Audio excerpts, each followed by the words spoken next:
जी तो dear students, आज हम हाजिर हुए हैं कि किस तरीके से एक जो रिसर्च प्रोजेक्ट है या जो रिसर्च थीसिस है अंडर ग्रेजुएट या ग्रेजुएट लेवल के ऊपर, उसको किस तरीके से उसका इंट्रोडक्शन जो है डेवलप किया जाता है और किस तरीके से रिसर्च क्वेश्चन या हाइपोथेसिस को लिखा जा सकता है। तो सबसे पहले हम ये देखते हैं कि आपने इंट्रोडक्शन को स्टार्ट कैसे करना है। तो उसके लिए सबसे पहले तो आपको अपने एक रिसर्च टॉपिक सेलेक्ट करना पड़ता है कि आप इस जो टॉपिक है इसके ऊपर आप रिसर्च करने जा रहे हैं। उसके आगे हमारे पास एक हैक है कि आपने किस तरीके से इंट्रोडक्शन को डेवलप करना स्टार्ट करना है, और वो ये हैक है कि आपने सबसे पहले क्या करना है कि लेटेस्ट पेपर्स जो है गूगल स्कॉलर के ऊपर जाके, जो भी आपका टॉपिक है, जो भी आप ऑब्जेक्टिव लेके चले हैं जहन में, उसके ऊपर आपने वो पेपर्स डाउनलोड कर लेने हैं। उसके बाद आपने एक रफ इंट्रोडक्शन जो है डेवलप करने की कोशिश करनी है। सबसे बेहतर तरीका यही होता है कि आपने जब टॉपिक सेलेक्ट कर लिया है, पेपर फाइंड कर लिए हैं, तो आप रिव्यू ऑफ लिटरेचर लिखना स्टार्ट कर लें। उससे आपको एक बेहतर आइडिया हो जाता है रिसर्च गैप का या सर्च क्वेश्चन का जिनको आप एड्रेस करना चाह रहे हैं। इस सिलसिले के अंदर हमारी वीडियो के नीचे एक लिंक गिवन है जिसमें हमने ये एक्सप्लेन किया है कि रिव्यू ऑफ लिटरेचर कैसे लिखना है और किस तरीके से पेपर गूगल स्कॉलर पे डाउनलोड करने हैं। तो आप उसको भी देख लें, जहाँ पे ये बिल्कुल मेंशन किया गया है कि कैसे आपने एकेडेमिया के अंदर इंक्लूसिव लैंग्वेज का जो है इस्तेमाल करना होता है। इसी तरीके से हमारे पास, हमने जब रिव्यू ऑफ लिटरेचर लिख लेना है तो उसके बाद अपना इंट्रोडक्शन हमने अगेन लिखना है एक रिफाइंड वे में, जिसके अंदर जो है हमारे पास ये वाले सेक्शंस होंगे जो कि एक इंट्रोडक्शन का पार्ट होते हैं, जिसमें हमने सबसे पहले उस जो टॉपिक है उसका जनरल इंट्रोडक्शन लिखना होता है, जिसमें हम बताएंगे कि ये हमारा टॉपिक है। उसको एक जनरलाइज्ड वे में आपने इंट्रोड्यूस करना होता है। 4 से 5 सेंटेंसेस हो सकते हैं जिसके अंदर आपने रैशनल भी इंट्रोड्यूस करना होता है। अगर आप ज़्यादा लिखना चाह रहे हो तो मैक्सिमम 1 पेज तक हो सकता है। अगर आप थीसिस लिख रहे हैं रिसर्च पेपर के लिए, ये 5 से 6 सेंटेंसेस होते हैं। इसी तरीके से नेक्स्ट आपने जो पैराग्राफ है या पेज है उसके अंदर आपने बैकग्राउंड को मेंशन करना होता है। बैकग्राउंड में आपने जो कोई एग्जिस्टिंग फैक्ट्स हैं, जो कोई इवन एग्जिस्टिंग स्टडीज़ हो चुकी हैं उस मौजू और उन वेरिएबल्स के ऊपर, या कोई वर्ल्ड बैंक की कोई रिपोर्ट है, तो आप उनको साइट कर सकते हैं। लेकिन आपने ओवर साइटिंग नहीं करनी होती, यानी 5-7 जो रेलिवेंट स्टडीज़ हैं उनको रेफर करते हुए फैक्ट्स एंड फिगर्स बताने होते हैं, उसकी थोड़ी हिस्ट्री बतानी होती है पिछले 10 से 20 साल की। इसी तरीके से ऑब्जेक्टिव, ये एक सब सेक्शन होता है जिसमें आपने लिटरेचर गैप जो है बैकग्राउंड के अंदर बताने के बाद आपने अपने ऑब्जेक्टिव जो आप जो है एस्टिमेट करेंगे अपने मॉडल के अंदर, उनको आपने कंसाइजली स्पेसिफाई करना होता है। 3 4 5 ऑब्जेक्टिव हो सकते हैं। आप अपने सुपरवाइजर से इसको डिस्कस कर सकते हैं और रिफाइन कर सकते हैं। इसी तरीके से उसके बाद आपने अपने स्टडी की सिग्निफिकेंस, यानी उसकी क्या इंपॉर्टेंस है, कौन कौन लोगों को बेनिफिट हो सकता है, यानी इंडिविजुअल को क्या बेनिफिट है, गवर्नमेंट को उस जो आपकी रिसर्च है उसका क्या फ़ायदा हो सकता है, तो वो आपने मेंशन करना होता है कि क्या इंपॉर्टेंस है जो आप काम कर रहे हैं। इसी तरीके से इसके बाद आपने इंट्रोडक्शन के अंदर हाइपोथेसिस, एक या एक से ज़्यादा हाइपोथेसिस अपने जो है वो लिखने होते हैं। यानी आपका एक मेन हाइपोथेसिस हो सकता है और बाकी एडिशनल भी हो सकते हैं, या 1 2 3 करके आप H0 H1 उनको लिख सकते हैं। ये कैसे लिखना है ये एक एग्जाम्पल के साथ हम आगे देखेंगे भी। और उसके बाद सबसे एंड पे आपने अपने रिसर्च क्वेश्चंस को लिखना होता है। 3 4 जो भी आपके वेरिएबल्स हैं, जो भी आपके मॉडल के मेन वेरिएबल हैं और वो ऑब्जेक्टिव से भी अलाइन होने चाहिए, वो अपने रिसर्च क्वेश्चन वहाँ पे लिख देने हैं।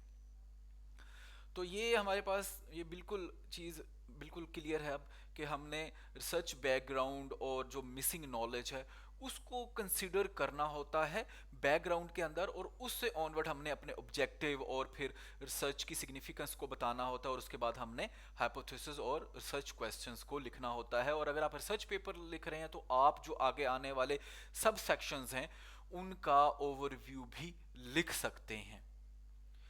इसी तरीके से इसको अगर हम दोबारा से देखते हैं तो हम ये जान पाते हैं कि सबसे पहले आपने एक ब्रॉडर स्टेटमेंट लेके चलनी है अपने टॉपिक से मुतल्लिका, और फिर आपने जो बैकग्राउंड है, जो नॉन फैक्ट्स हैं, वो चाहे किसी पेपर ने पब्लिश किए हैं, चाहे वो कोई वर्ल्ड बैंक की रिपोर्ट हो सकती है, किसी इंस्टीट्यूट की रिपोर्ट हो, वो आपने बता देनी है, लेकिन वो कंसाइज होनी चाहिए और उसके अंदर आपने साइटेशन यूज़ करनी है। इसके बाद आपने नेक्स्ट सेक्शन के अंदर जो है, आपको जब पता चल गया कि ये रिसर्च गैप है, तो आपने प्रॉब्लम को आइडेंटिफाई करने के बाद आपने मेंशन करना है कि प्रीवियस स्टडीज ने ये लिमिटेशन है उनकी कि उन्होंने इस गैप को कवर नहीं किया। और मैंने ये पहले ही बताया है कि ये आप बेहतर कैसे लिख सकते हैं इंट्रोडक्शन में, जब आप रिव्यू ऑफ लिटरेचर का सेक्शन पहले ही लिख लेंगे, जिसका लिंक इस वीडियो के नीचे मौजूद है, कि how to write a review of literature section for a research project. इसी तरीके से फिर इसके बाद जब आपको गैप पता चल जाए, तो आप अपने रिसर्च ऑब्जेक्टिव, अपने एम्स जो हैं बिल्कुल वाजे लिख सकते हैं कि आप किस तरीके से प्रॉब्लम में जो है उसको सॉल्व करने में कंट्रीब्यूट करेंगे, आपके ऑब्जेक्टिव कैसे कंट्रीब्यूट करेंगे। ऑब्जेक्टिव लिखने के बाद आपने उसकी सिग्निफिकेंस बता देनी है, और इसी तरीके से आपने अपना हाइपोथेसिस, जो भी थ्योरेटिकल हाइपोथेसिस है वो आपने लिख देना है, और जो भी आपके रिसर्च क्वेश्चन है वो आपने लिख देने हैं। तो अभी हम एक एग्जांपल देखते हैं जिसमें हम एनर्जी, जीडीपी और ह्यूमन कैपिटल, इन दो तीन वेरिएबल्स को अज्यूम कर रहे हैं कि अगर हम उनका रिलेशनशिप देखना चाह रहे हैं, तो आपने सबसे पहले उसका एक इंट्रोडक्टरी पैराग्राफ लिखना है। This study explores the relationship between GDP and energy use in Pakistan, aiming to analyse patterns and provide insights for academic and practical application. और इस तरह से आपने इसको थोड़ा सा कंटिन्यू करके राइट अप लिखना होता है। जब आप रिव्यू ऑफ लिटरेचर करते हैं तो आपको समझ लग जाती है कि आपने किस तरीके से जो है फर्दर इसको कंटिन्यू करना है। तो वो एक मेन जो है critical part review of literature अदा करता है, कि हमें जो पब्लिश्ड वर्क है उससे आइडिया हो जाता है कि हमने राइट अप को कैसे कंटिन्यू करना है। तो ये जनरल जो गाइडलाइन है, ये उसी वक्त आपको बेनिफिट देंगी जब आप आर्टिकल्स की रीडिंग करेंगे और उनको अंडरस्टैंड करके अपना राइट अप करेंगे। और इसके साथ साथ आपने इंट्रोडक्टरी पैराग्राफ में उसका रैशनल बता देना होता है कि ये जो गैप्स हैं या जो भी कोई पॉलिसी सोल्यूशन है उसको जो हम जो हैं कवर करने की कोशिश करेंगे, और ये हमारी स्टडी इस तरीके से कंट्रीब्यूट, एक जनरलाइज वे में उसको बता देना होता है। और उसके आगे जो आप सब सेक्शन आपका होगा वो बैकग्राउंड ऑफ द स्टडी है, और इसको आप 1.1 भी कह सकते हैं अगर आप इंट्रोडक्शन ऑफ द स्टडी को जो है पहला जनरल उसको चैप्टर समझते हैं। तो बैकग्राउंड को आप 1.1 सब सेक्शन कह सकते हैं, जिसके अंदर आप क्या करते हैं कि आप फैक्ट्स एंड फिगर्स को बताते हैं, कुछ आर्टिकल्स या जो भी कोई सोर्सेज हैं उनको रिपोर्ट भी करते हैं, कुछ जनरल उसकी जो है हिस्ट्री भी बताने की कोशिश करते हैं। लेकिन अब जाहिर है कि जब आप बैकग्राउंड बता रहे हैं तो कुछ फैक्ट्स होंगे, तो फिर वो फैक्ट्स किसी ना किसी ने पब्लिश किए होंगे। जैसे ये यहाँ पे मैंने दो स्टडीज़ को साइट करके बताया है कि इन्होंने ये फाइंड किया है कि लॉन्ग रन रिलेशनशिप एनर्जी और जीडीपी का, और ये कि वर्ल्ड बैंक रिपोर्ट ने ये शाया किया हुआ है कि 75 बिलियन का एक्सपोर्ट का पोटेंशियल है। तो इस तरीके से जो भी आपके मेन वेरिएबल है उनके मुतालिक आपने कोई 5-7 जो फैक्ट्स हैं वो लिखने की कोशिश करनी होती है, और एंड पे आके आपने फिर उनके गैप को मेंशन कर देना है कि ये जो एग्जिस्टिंग रिसर्च है इसके अंदर ये वाला गैप है 1 से 2 लाइन के अंदर, और हमारी जो रिसर्च है वो इस गैप को जो है कवर करेगी। अगेन वही वाली बात है कि आपने रिव्यू ऑफ लिटरेचर को वहाँ से ही डेवलप करना होता है। लिटरेचर गैप तो बेहतर यही है कि आप लिटरेचर रिव्यू का जो सेक्शन है उसको पहले डेवलप करें, और फिर फाइनल इसकी तरफ जो है इंट्रोडक्शन की तरफ आएं।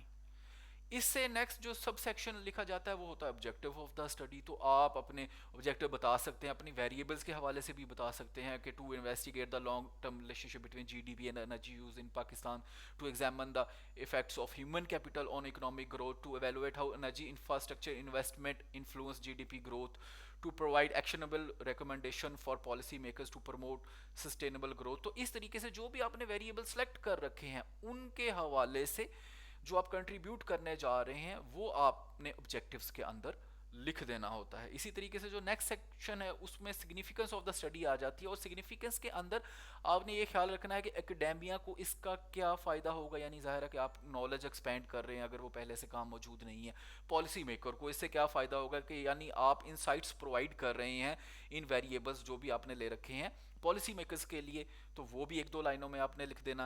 इसी तरीके से इंडस्ट्री स्टेक होल्डर्स को या कम्युनिटी को इंडिविजुअली क्या फ़ायदा हो सकता है, वो जो आपके रिजल्ट्स आएंगे वो आपने 3 से 4 लाइनों में लिख देना होता है। और ये इस तरीके से हेडिंग दे के आपने नहीं लिखना, बल्कि ये मैंने समझाने के लिए यहाँ पे लिखा है कि academia, policy maker, industry, community, इनको क्या फ़ायदा हो सकता है, इनमें से किसी एक को क्या फ़ायदा हो सकता है, वो आपकी स्टडी की इंपॉर्टेंस होगी, वो लिखना अपने पैराग्राफ के अंदर ही है।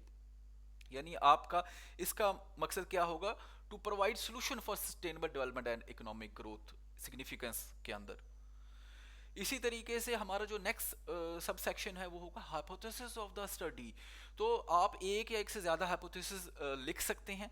तो नल हाइपोथेसिस होता है आपके पास, जिसमें आपने जनरली इसी तरीके से लिखा जाता है कि there is no significant relationship between GDP and energy use. ठीक है। और H1 हमारा क्या होगा, there is a significant relationship between GDP and energy use. तो जो भी आपके वेरिएबल हैं, आप फॉर एग्जांपल करप्शन और जीडीपी को देख रहे हैं तो आपने वो मेंशन कर देना। इसी तरीके से फर्दर आप इसके अलावा 3 या 4 वेरिएबल देख रहे हैं तो आपने अपने डिपेंडेंट और इंडिपेंडेंट वेरिएबल को मेंशन करके फर्दर आप एडिशनल हाइपोथेसिस भी लिख सकते हैं। इसी तरीके से जो नेक्स्ट सब सेक्शन इंट्रोडक्शन के अंदर है वो होता है रिसर्च क्वेश्चंस का, कि आप के क्या रिसर्च क्वेश्चंस हैं जो आप रिसर्च वर्क कर रहे हैं।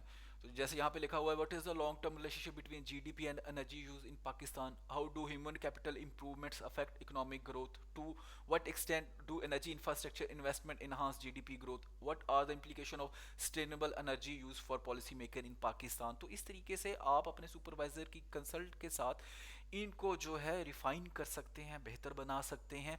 और ये बात नोट करने के काबिल है कि आपके जो रिसर्च क्वेश्चन हैं ये अलाइन होने चाहिए जो आपने ऑब्जेक्टिव बनाए हैं और जो आपके वेरिएबल आप मॉडल के अंदर लेके चलेंगे उनसे अलाइन हो। यानी कोई ऐसा रिसर्च क्वेश्चन नहीं लिखना जो वेरिएबल आप ले ही नहीं रहे। इसी तरीके से कुछ प्रिकॉशंस हैं इंट्रोडक्शन लिखते हुए, और वो क्या है कि आपने वर्डीनेस या बल्कि टेक्स्ट यूज़ नहीं करना। यानी आपने कुछ ऐसे नॉन जो एकेडमिक वर्ड्स हैं उनको यूज़ नहीं करना, और कोई बहुत मुश्किल मुश्किल अल्फाज या सेंटेंसेस आपने नहीं लिखने के जो एक कॉमन रीडर है उसको उसकी समझ ही ना लगे। इसी तरीके से आपने जो अपना इंट्रोडक्शन का इसमें ओवर साइटिंग नहीं करनी कि आपने कोई 30 रेफरेंसेस लिखे हुए हैं इंट्रोडक्शन के अंदर और फैक्ट्स के अंदर। वो उसकी एक लिमिट होती है कि 8 से 10 जो साइटेशंस हैं ये काफ़ी हैं। अगर आपका सुपरवाइजर आपको ये सजेस्ट करता है कि आप और लिखते हैं तो फिर आप और लिख सकते हैं, अदरवाइज आपने अवॉइड करना है ओवर साइटिंग करना। इसी तरीके से आपके जो इंट्रोडक्शन है उसमें जो लिटरेचर गैप है या जो क्लियर ऑब्जेक्टिव्स हैं ये मिस नहीं होने चाहिए कि लिटरेचर गैप आपने नहीं लिखा या आपने क्लियर ऑब्जेक्टिव नहीं लिखे हो, तो ये आपने नहीं करना। इसी तरीके से फिगर्स और टेबल्स को आपने कोशिश करनी है कि आप अपने इंट्रोडक्शन में शामिल ना करें, बल्कि उसके लिए एक अलग से डिस्क्रिप्टिव स्टैट्स का जो एक सेक्शन होता है रिजल्ट्स के अंदर या मॉडल के बाद, वो वहाँ पे आप फिगर्स एंड टेबल्स को इनकॉर्पोरेट कर लें और उनका मीन और एवरेज रिलेशनशिप आप वहाँ पे उसको जो है राइट अप के अंदर शामिल करें। लेकिन आपने कोशिश करनी है कि यहाँ पे आप ज़्यादा फिगर्स और टेबल्स को यूज़ ना करें। इसी तरीके से आपने जो हमने मेन सेक्शंस बताए हैं इसके अलावा इनकी फर्दर जो है सब सेक्शंस डेवलप नहीं करने, क्योंकि वो फिर बहुत ज़्यादा जो है एक्सटेंसिव हो जाएगा आपका इंट्रोडक्शन। आज के लेसन के लिए इतना ही। नेक्स्ट वीडियो के अंदर हम फर्दर देखेंगे रिसर्च को हम अपने किस तरीके से बेहतर बता सकते हैं। तब तक के लिए अल्लाह हाफिज़।